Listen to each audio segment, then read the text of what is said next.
Hello everyone. तो आज हम शुरू करने वाले हैं सीबीएसई क्लास 10th का फर्स्ट चैप्टर फर्स्ट फ्लाइट से, जो कि है अ लेटर टू गॉड। और आपको सबको शुरू करने से पहले मैं ये बता दूं, ये जो स्टोरी है ये स्टोरी है एक फार्मर यानी कि एक किसान की। और उस किसान को भगवान में यानी ईश्वर में बहुत ज़्यादा विश्वास होता है। और एक बार क्या होता है कि जो उसकी फसल है वो हो जाती है ख़राब। अब उसके पास खाने पीने के लिए कुछ नहीं है, कोई पैसा नहीं है, तो वो भगवान को पत्र लिखता है। He writes a letter to God. ठीक है। और भगवान को पत्र क्यों लिखता है? भगवान से कहता है कि मुझे कुछ पैसे भेज दो। अब क्या भगवान उसे वो पैसे भेजते हैं? क्या भगवान की तरफ से कोई लेटर आता है या नहीं आता, वो अब हम इस स्टोरी में पढ़ेंगे। तो चलिए शुरू करते हैं ये चैप्टर।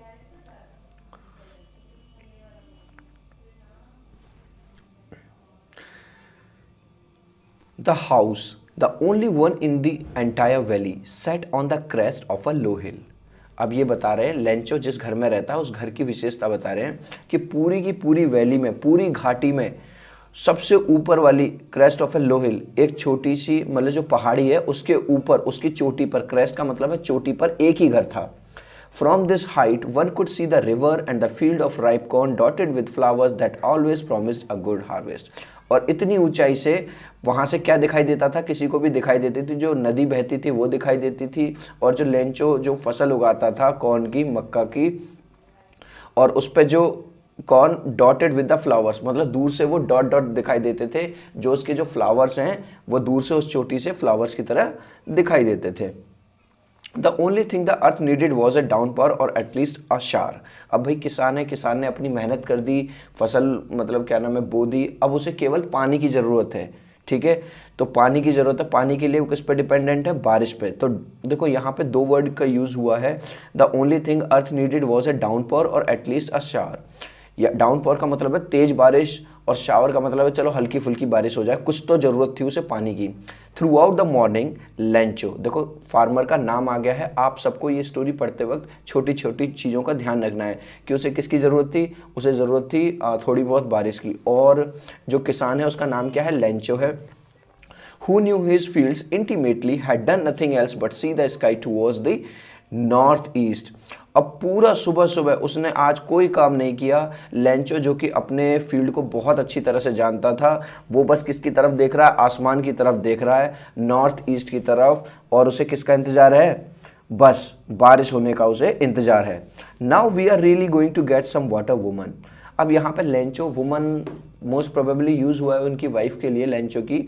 वो अपनी वाइफ से, जैसे होता है ना बादल, बिजली गड़गड़ाती है और बादल बादल आ जाते हैं तो हमें लगता है कि भाई बारिश होने वाली है, तो वही चीज़ हुई है। तो अब वो लेंचो कहता है अपनी वाइफ से कि जल्दी ही हमें पानी मिलने वाला है, यानी कि बारिश होने वाली है। The woman who was preparing supper replied yes God willing.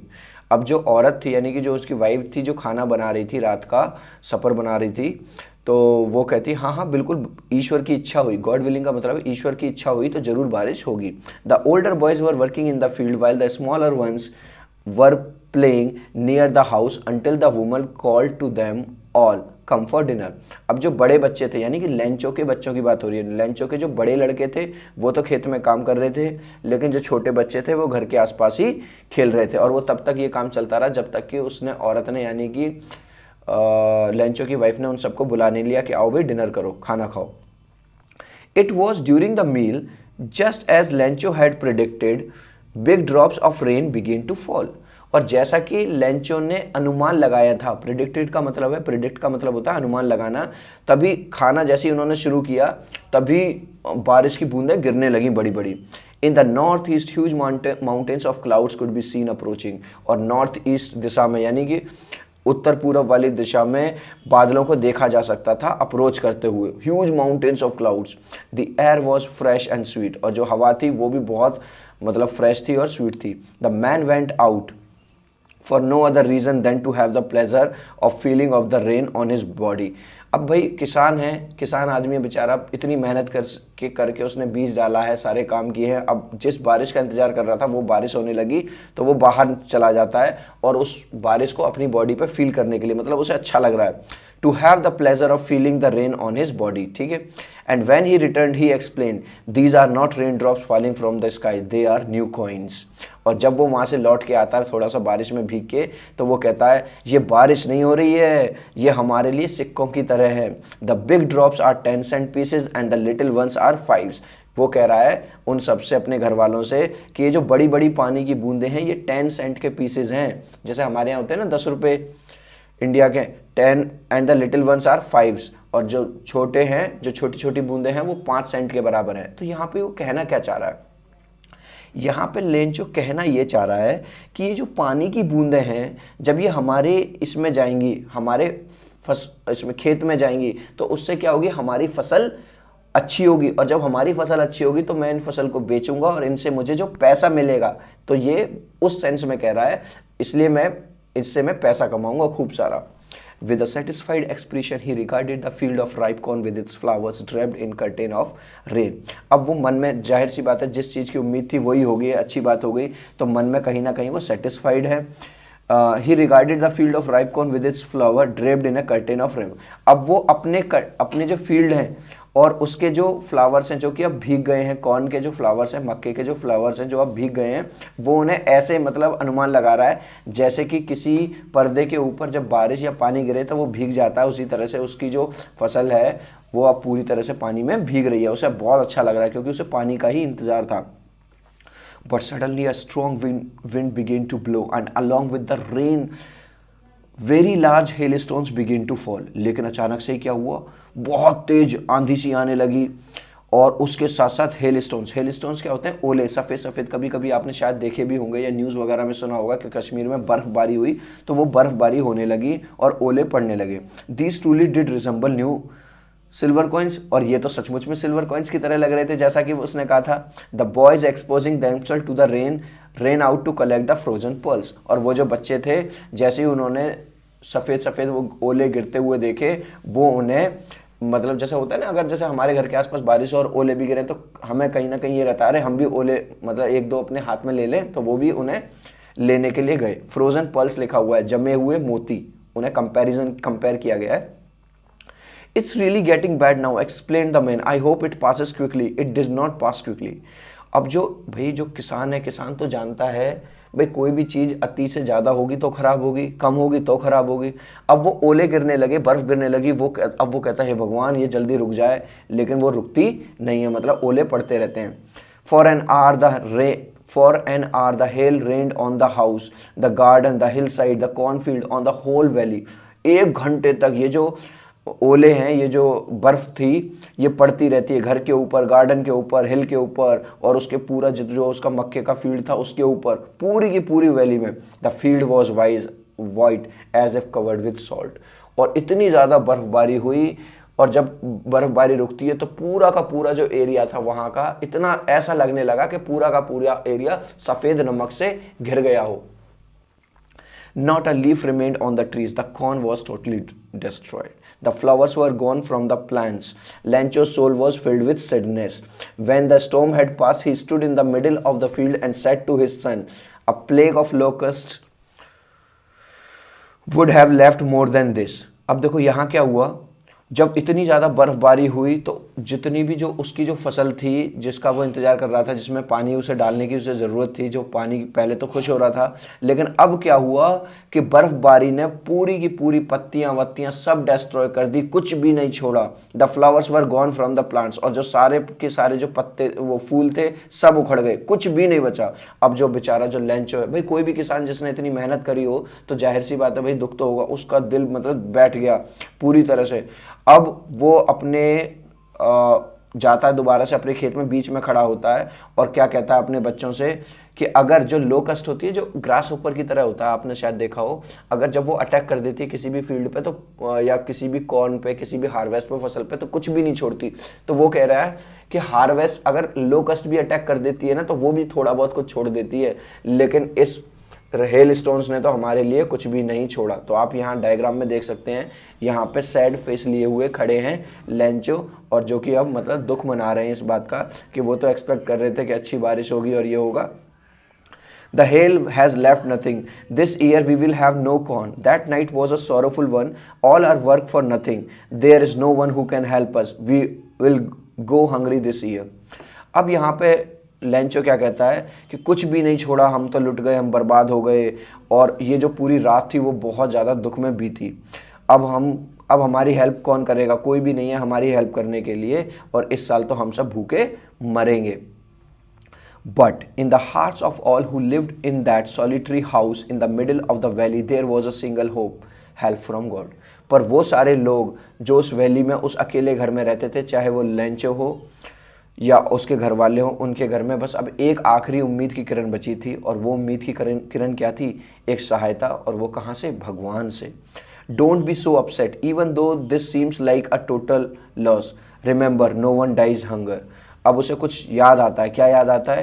कि दुख होने की ज़रूरत नहीं है, शोक मनाने की ज़रूरत नहीं है, भगवान किसी को भी भूख से मरने नहीं देता। That's why they say no one dies of hunger, इसीलिए तो कहा जाता है कि कोई भी भूख से नहीं मरता। All through the night Lencho thought only his one hope, the help of God, whose eyes as he has been instructed see everything, even what is the deep in one's conscious. उस पूरी रात मतलब जाहिर सी बात है भाई, कैसे नींद आएगी जब इतना नुकसान हो गया। वो एक ही चीज़ सोचता रहा, और वो चीज़ ये सोच रहा था अब तो बस मेरी भगवान ही हेल्प कर सकते हैं। और उसे इतना विश्वास था, और उसे बताया भी गया था कि भगवान के अंदर इतनी शक्ति है। कॉन्शियस का मतलब होता है अंतःकरण, यानी आप कि भगवान केवल हमारे शब्दों को ही नहीं, वो हमारे दिल में जो छुपा होता है उसे भी देख लेते हैं। Lencho was an ox of a man working like an animal in the fields, but still he knew how to write. देखो यहाँ पे एक टर्म यूज हुई है, was an ox of a man. ये एक तरह की प्रोवर्ब है, इडियम्स है। ox of a man का मतलब होता है कि ऐसा इंसान जो बहुत ज़्यादा मेहनत करता हो, बहुत ज़्यादा मेहनती हो। तो वो इतना मेहनती था कि अपने फील्ड्स में एक जानवर की तरह काम करता था, लेकिन फिर भी उसे लिखना आता था। द फॉलोइंग संडे का मतलब है अगले संडे एट डे ब्रेक, जैसे ही दिन निकलता है, he began to write a letter which he himself would carry to town and place in the mail. It was nothing less than a letter to God. अगले Sunday को वो सुबह सुबह ही एक लेटर लिखने लगता है, जो कि वो ये प्लान करता है कि वो खुद देने जाएगा कहाँ पे, मतलब पोस्ट ऑफिस में। और वो जो लेटर है वो किसके लिए लिखेगा? भगवान के लिए वो लिखने लगता है। और क्या लिखता है? God, he wrote, if you don't help me, my family and I will go hungry this year. I need 100 pesos in order to sow my field again and to live until the crops come because the hailstorms. और वो ईश्वर को ये पत्र लिखता है कि हे ईश्वर, आपको तो सब पता ही है क्या हुआ है, मेरी पूरी की पूरी फसल खराब हो गई है, अब मुझे 100 पीसोस। अब देखो पैसोस ये समझने की ज़रूरत है, जैसे हम इंडिया में रहते हैं तो इंडिया में हमारी जो करेंसी है वो होती है रुपीज़।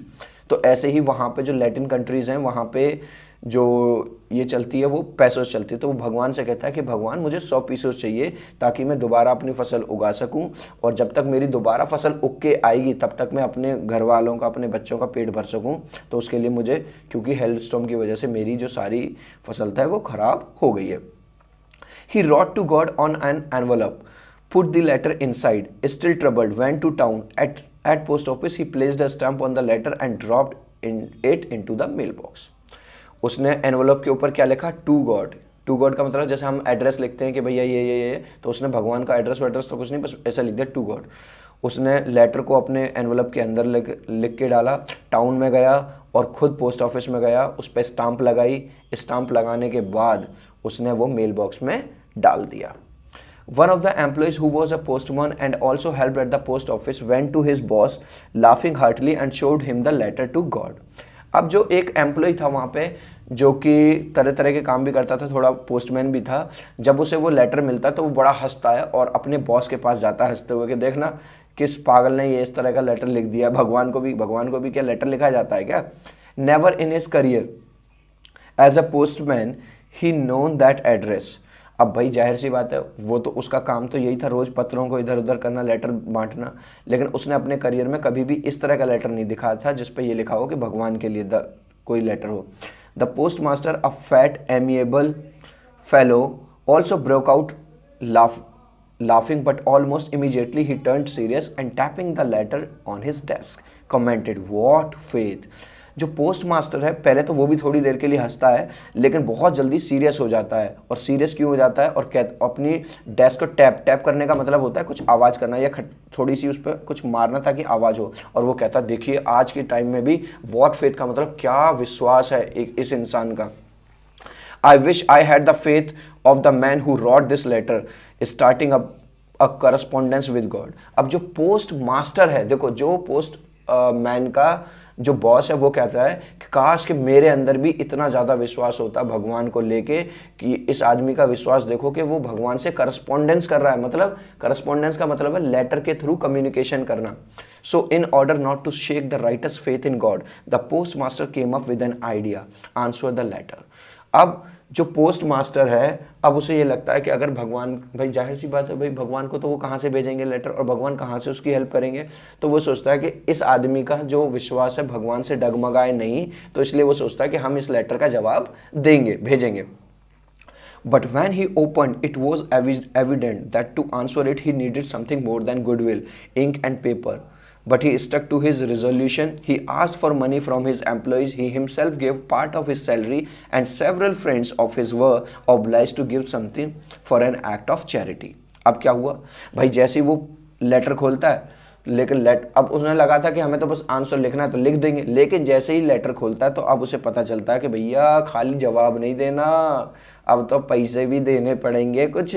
तो लेकिन फिर भी वो अपने रिजोल्यूशन का मतलब होता है डिसीजन, ठीक है, तो वो अपने डिसीजन पे अडिग रहता है और खुद भी कुछ पैसे डालता है और अपने एम्प्लॉयज़ जो भी वहाँ पे काम करते हैं उन्हें भी बताता है। तो वो सब थोड़े थोड़े पैसे डालते हैं और सब लोग तैयार हो जाते हैं क्यों, इस चैरिटी का मतलब है इस पुण्य का काम, अच्छा काम करने के लिए।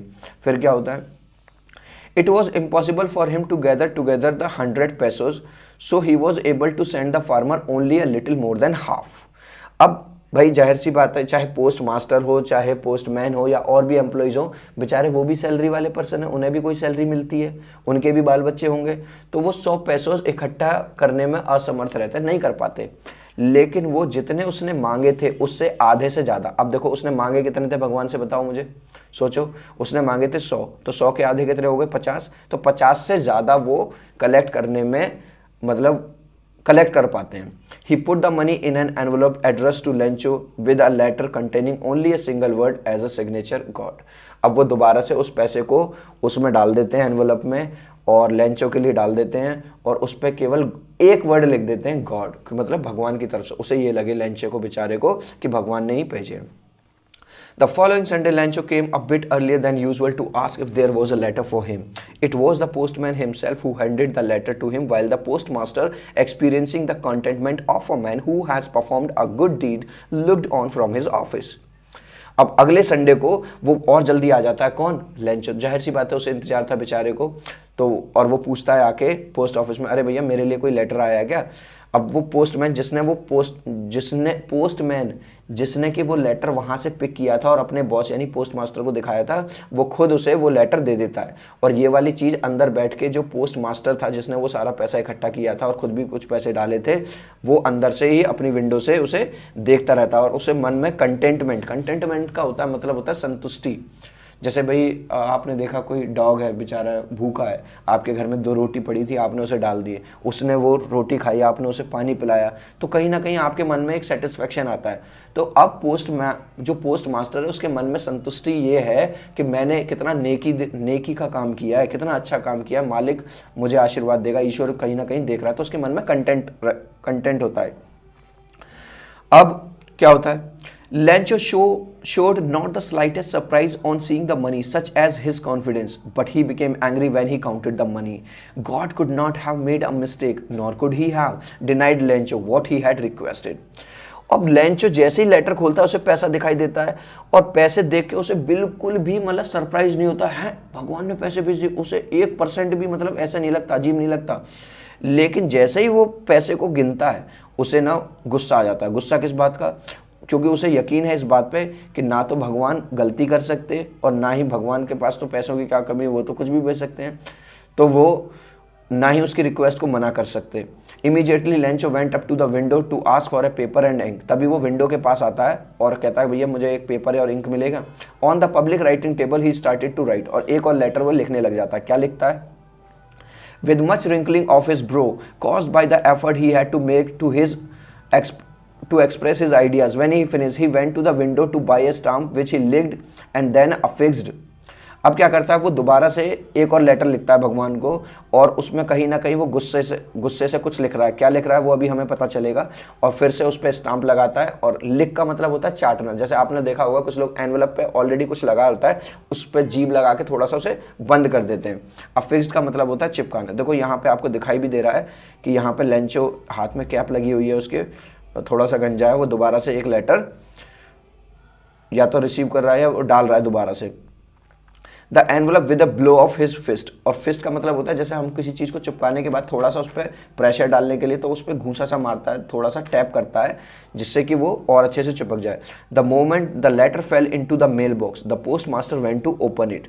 अब जैसे ही मेल बॉक्स में वो डाल देता है उस लेटर को, पोस्ट मास्टर उसे कलेक्ट करने के लिए जाता है। अब देखो भाई, हमने किसी की हेल्प करी, अगर दोबारा से उसका कोई लेटर आएगा तो हमारे मन में क्या आएगा? हमारे मन में तो ये लगेगा कि उसने थैंक यू का लेटर डाला होगा, भाई थैंक यू, मज़ा आ गया, ये हो गया, इट्स सेट। लेकिन जैसे ही उसने लेटर को खोला उसमें क्या लिखा था? God of the money that I asked for only 70 pesos reached me, send me the rest since I need it very much. वो कहता है भगवान मैंने तो आपसे 100 पीसोज मांगे थे, लेकिन मेरे पास केवल 70 पीसोज ही पहुंचे हैं। प्लीज़ मुझे जो बचा हुआ पैसा है वो भी भेज दो, but don't send it to me through the mail. लेकिन इस बार इन मेल के थ्रू मत भेजना, क्योंकि because the post office employees are a bunch of crooks, क्योंकि ये जो पोस्ट ऑफिस के जो एम्प्लॉइज हैं ना, ये सारे चोर हैं, मक्कार हैं, इन्होंने मेरे पैसे चुरा लिए हैं। और लास्ट में लिखता है लेंचो, यानी कि हुआ क्या? हुआ ये, लेंचो को लग रहा है कि वो पैसा भगवान ने भेजा था, भगवान ने उसे पूरे के पूरे 100 पेसोस भेजे थे, लेकिन बीच में इन्होंने फ्रॉड किया है, इन्होंने इसके 30 पेसोस निकाल लिए पोस्ट ऑफिस वालों ने और 70 उसे भेज दिए। ठीक है, तो अब वो भगवान को एक और पत्र लिख रहा है कि भगवान जो मेरे 30 पैसों हैं प्लीज़ वो भी भेज दो, क्योंकि मुझे और मेरे परिवार को पैसों की बहुत ज़्यादा ज़रूरत है। तो कहीं ना कहीं देखो इसमें, इस स्टोरी में हमें एक तो लेंचो का जो अडिग विश्वास है उसका तो पता चलता ही है, लेकिन थोड़ा सा हमें ये भी पता चलता है कि लेंचो को प्रैक्टिकल नॉलेज ना के बराबर है, और कुछ मामलों में वो एक फूल की तरह, फुलिश की तरह एक्ट करता है। जिन लोगों ने उसकी हेल्प करी वो उन्हीं के अगेंस्ट। हालांकि अब इसे उसकी ऑनेस्टी कहें या उसका प्योर हार्ट बोलें, प्योर सोल बोलें, ठीक है। सो आई होप कि ये जो लेसन था, ये आपको, ये जो एक्सप्लेनेशन है आपको समझ आ गई होगी। अगर आपको ये एक्सप्लेनेशन अच्छी लगी हो तो प्लीज़ शेयर करना अपने दोस्तों के साथ, और सब्सक्राइब कर लेना इस चैनल इंग्लिश बाबा को। अगर आप मुझसे, यानी कि मेरा नाम है लखन उपाध्याय, मुझसे अगर आप कांटेक्ट करना चाहते हैं तो मेरे नंबर 8059041145 80 590 411 45 पर मुझसे कांटेक्ट करें, मुझे कॉल करें। आपको अगर दूसरे भी किसी भी चैप्टर की 9 से लेकर 12 तक अगर आपको किसी भी चैप्टर की एक्सप्लेनेशन की ज़रूरत है तो आप YouTube पे जाके उस चैप्टर का नाम लिखें और उसके आगे लिख दें इंग्लिश बाबा, आपको वो आ जाएगा। या फिर जो मैंने अभी आपको नंबर दिया है उस पर आप मुझे मैसेज कर सकते हैं, व्हाट्सएप कर सकते हैं, ठीक है। अगर मैं कॉल ना उठाऊँ तो आप मुझे व्हाट्सएप कर सकते हैं, और आप मुझे उस चैप्टर का, आप वो चैप्टर मुझसे व्हाट्सएप पे मंगा सकते हैं। I will send you. Okay, bye. I will see you with new chapter.